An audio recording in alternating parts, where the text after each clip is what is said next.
এবার আল্লাহ কয় খলিল লব্বাইক ইয়া মালিক, লব্বাইক ইয়া রব্বে করিম। খলিল, আমার মায়া বেশি না ইসমাইলের মায়া বেশি? ও মালিক, তোমার মায়া বেশি, তোমার প্রতি ভালোবাসা বেশি। আল্লাহ বলেন পরীক্ষা দিতে পারবানি? কই মালিক যদি চাও পরীক্ষা দিতেও প্রস্তুত। এবার আল্লাহ পাক কয় তাহলে ইসমাইলকে কুরবানি দাও আমি আল্লাহর নামে। স্বপ্ন যুগে আল্লাহ পাক ইসমাইলকে কুরবানি করার আদেশ আল্লাহ স্বপ্ন যুগে দিলেন। সেই স্বপ্ন বাস্তবায়ন করার জন্য আল্লাহর খলিল তিনি রেডি হয়ে গেছেন। একে একে পরীক্ষা দিয়ে দিয়া সন্তানের কাছে যায় তিনি বলতেছেন, জন্ম থেকে নেওয়ার পর সেই ফিলিস্তিন থেকে মক্কার জমিনে বনবাস দিলেন, মার সন্তানকে বনবাস দিলেন। 13টা বৎসর ইসমাইল মার কাছেই শুধু থাকলেন। বাবা কোথায় গো? মা শুধু জানাইলেন তোমার আব্বা ফিলিস্তিন। এও ছিল আল্লাহর পক্ষ থেকে কঠিন একটা পরীক্ষা। কারণ সন্তান জন্মের পরই যখন আল্লাহ পাক রব্বুল আলামিন এমন একটা পরীক্ষা ফেরেশতাদের কাছ থেকে তিনি আল্লাহ ফেরেশতারা চেয়েছিলেন, আল্লাহ সন্তান জন্ম নিছে বৃদ্ধ বয়সে, মনে হয় তোমার চেয়ে ইসমাইলের প্রতি দরদ বেশি। আল্লাহ পাক তখনই কয় না, তাহলে তোমরা দেখো ইব্রাহিমকে বলতেছেন ইসমাইল সহ তার মা হাজেরাকে বনবাস দিয়ে দাও। 90 বছর বয়সে যে ইব্রাহিম সন্তান পেলেন, ওই সন্তানকে তিনি তার মা সহ বনবাস দিলেন। সেই মক্কা খানায় কাবা, এখানেই সন্তান আর স্ত্রীকে ইব্রাহিম খলিল রেখে আবার চলে গেলেন গো। 13টা বছর পর তিনি আসলেন। এর ভিতরে ইসমাইল বাবাকে দেখেন না। 13 বছর পর তিনি বাবার সাক্ষাৎ পেলেন। আল্লাহর খলিল ইব্রাহিম পরিচয় দিয়া বাবা সন্তানের পরিচয়ের পর কথা নাই, তিনি প্রথম কথাই বলতেছেন, বাবা ইসমাইল, আল্লাহ পাক রব্বুল আলামিন আমি তোমার কাছে একটা কথা জানতে চাই রে বাবা ইসমাইল। স্বপ্নে দেখেছি ইন্নী আরা ফিল মানামি আন্নী আসবাহুকা ফানজুর মাযা তারা। স্বপ্নে দেখেছি আমি তোমাকে জবাই করি, কুরবানি করি, এই ব্যাপারে তোমার মতামত কি? আল্লাহর খলিল ইব্রাহিম তিনি তো চাইলেন সন্তান কেমন বাবার মতো হইল কিনা এটা পরীক্ষা নেওয়ার জন্য তিনি তার অনুমতি চাইছেন। যেমন বাবা তেমন সন্তান। ইসমাইল 13 বৎসরের সন্তান। ইসমাইল কয় আব্বা আপনি তো আল্লাহর বন্ধু, আপনার আল্লাহর খলিল, আল্লাহর পয়গম্বর। নবীদের স্বপ্ন সব সময় সত্য হয়, নবীদের স্বপ্ন কখনো মিথ্যা হয় না গো বাবা। অতএব আপনি যা স্বপ্নে দেখেছেন এটা আল্লাহর পক্ষ থেকে ওহী। ও বাবা আপনি দেরি করবেন না, আমাকে আপনি ধৈর্যশীলদের অন্তর্ভুক্ত পাবেন, আমি অধৈর্য হব না।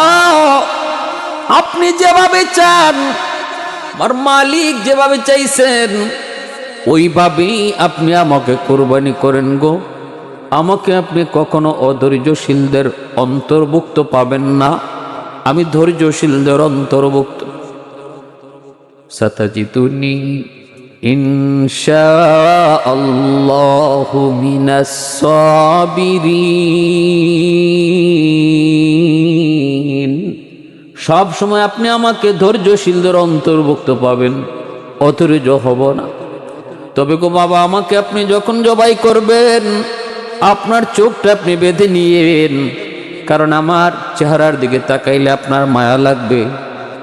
আর আমাকে যখন জবাই করবেন গো আপনি আমার হাত পাগুলা বেঁধে নিয়েন, কারণ জবাই করার সময় মুরগি যেমন চটফট চটফট করে ওইভাবে হয়তো আমার হাত পাগুলি নাচানাচি করবে। যদি আপনার দেহে লাগে গো তাহলে বেয়াদবি হবে বাবা। এজন্য হাত পাগুলি রশি দিয়ে বেঁধে নিয়েন।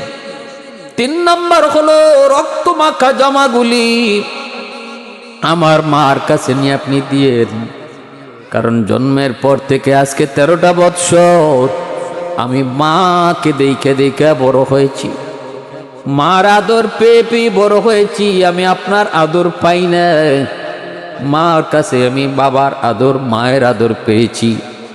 আজকে আমার মা জানে না তার কলিজা টুকরা সন্তান আজকে মিনার মাঠে জবাই হবে। এজন্য গো বাবা বলতেছি, মাকে সান্ত্বনা দেওয়ার জন্য কিছুই থাকবে না, শুধু আমার রক্ত মাখা জামাগুলি নিয়ে একটু দিয়েন। আমার জামাটা হাতে নিয়ে যেন মা একটু সান্ত্বনা পেতে পারে। ये दिल तो दिल नहीं है जिस दिल में तो नहीं, ये गुल तो गुल नहीं है जिस गुल में वो नहीं। यार अगर यार ना बाशद यार हरगिज यार नेस्त, गोल अगर खुशबू ना बाशद काबिले गुलजार नेस्त, गोल अगर खुशबू ना बाशद काबिले गुलजार नेस्त। भाईरा बंधुरा, এই 3টা কথা কইয়া ইব্রাহিম ইসমাইলকে মাটিতে শোয়া ছুরি চালায় দিলেন। আল্লাহু আকবার করে ছুরি চালায় দিলেন, কিন্তু ছুরি তো চলে না, ছুরি চলে না, ধার দেয় না, ধার কাটে না। কারণ কি? কারণ হলো আল্লাহ পাক রব্বুল আলামিন ছুরিকে ডাক দিয়ে কয়, রে ছুরি তোর মালিক কে? কই মালিক তুমি।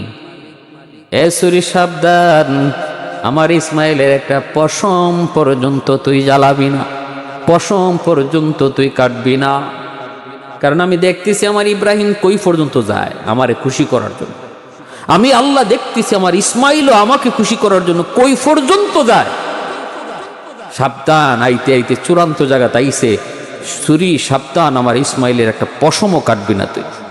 আল্লাহর আদেশ পাওয়া মাত্রই এত ধারালো ছুরি ইসমাইলের পশম কাটে না। আল্লাহু আকবার করে ছুরি চালায়, ছুরি কাটে না। এবার ইসমাইল বলতেছে, বাবা মনে হয় আপনি ছুরিতে ধার দেন নাই, আপনি মনে হয় ছুরিতে ধার দেন নাই। বাবা গো ছুরিটা একটু ধার দেন। তিনি গুসায় পাথরে উড়াই মারলেন। ছুরিটা এত ধারালো ছিল, ধারের কারণে পাথরটা পর্যন্ত দ্বিখণ্ডিত হয়ে গেছে। এইবার ইব্রাহিম জিজ্ঞেস করে, ছুরি তোর ধারের কারণে যদি পাথর দ্বিখণ্ডিত হয়ে গেল, তুই আমার ইসমাইলের গলা কেন কাটতে পারো না? তাফসীরের কিতাবে এসেছে সাথে সাথে আল্লাহ পাক ছুরির জবান খুলে দিয়েছেন। ছুরি তখন ডাক দেয়া বলতেছে, খলিল আপনি আমাকে একবার আদেশ করেছেন ইসমাইলকে কাটার জন্য, আর আমার মালিক 100 বার আমাকে নিষেধ করে ইসমাইলকে কাটার জন্য। আল্লাহু আকবার। আপনি বলেছেন একবার কাটার জন্য, আর আল্লাহ আমাকে 70 বার নয় 100 বার বলেছে আমি যেন না কাটি। আমি কার কথা রাখবো? আপনার কথা নয়, আমি আমার মালিকের কথাটাই রাখতেছি। প্যারা বন্ধুরা, এরপরে যখন আল্লাহু আকবার কই আবার চালাইলেন, আল্লাহ পাক কই, জিব্রাইল মালিক লাব্বাইক, তাড়াতাড়ি করে জান্নাতি দুম্বা লইয়া ইব্রাহিমের কাছে যাও, ইসমাইলকে সরাইয়া তুমি জান্নাতি দুম্বা নিচে দিয়ে দাও। আমার ইব্রাহিম তো ছুরি চালায়া দিছে, এই যে ছুরি চালায়া দিছে, এখন ছুরিকে কাটার নির্দেশ আমি আল্লাহ দিয়ে দিছি। এতক্ষণ পর্যন্ত ছুরির উপর নিষেধ ছিল, এখন আমি বলছি তুমি কাটো। কিন্তু এই ছুরি ইসমাইলের গলায় লাগার আগে আগে জান্নাতি দুম্বা তুমি তার নিচে নিয়ে পৌঁছাও। কোথায় আছো? সপ্ত আকাশের উপর।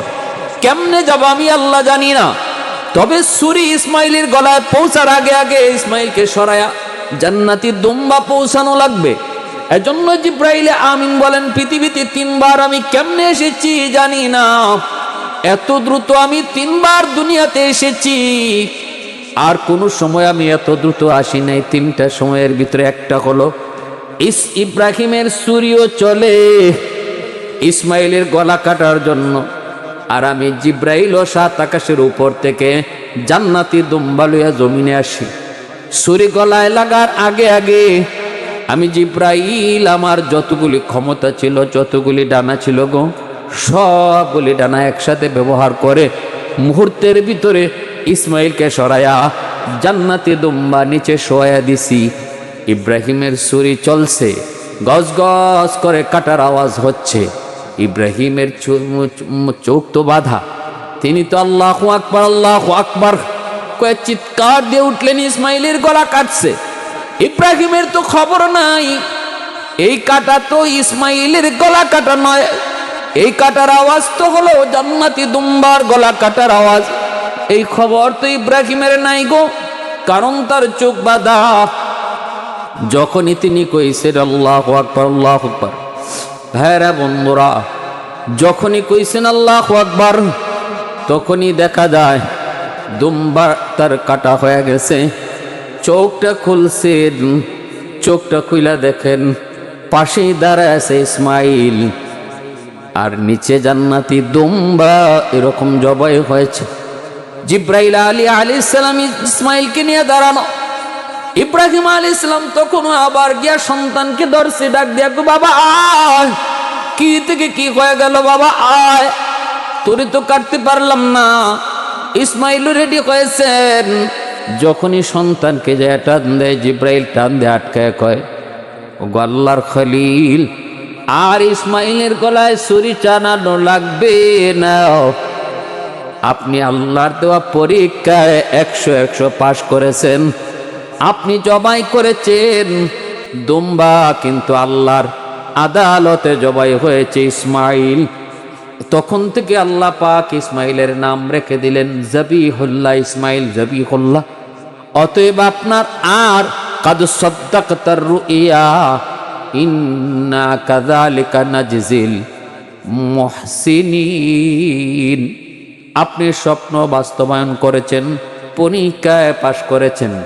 অতএব আজকের এই কুরবানি, গরু কুরবানি, এটা গরু কুরবানি নয়, এটা হলো আল্লাহর মহব্বত কার দিলে কি পরিমাণ আছে এর পরীক্ষা।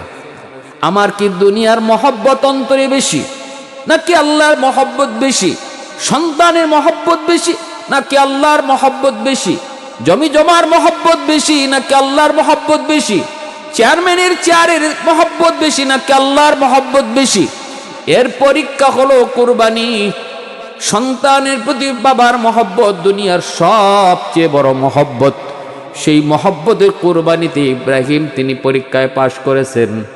আল্লাহ তামাম দুনিয়ার সমস্ত মুসলমানকে সেই স্মৃতি স্মরণ করায় কয়, তুমি জবে করতেছো তুমি গরু, জবে করতেছো তুমি ছাগল, কিন্তু মনে রেখো এটা মূলত গরু ছাগল জবাই করার কুরবানি নয় গো। এই কুরবানি ছিল বাবার হাতে সন্তানের জবাই হওয়ার কুরবানি।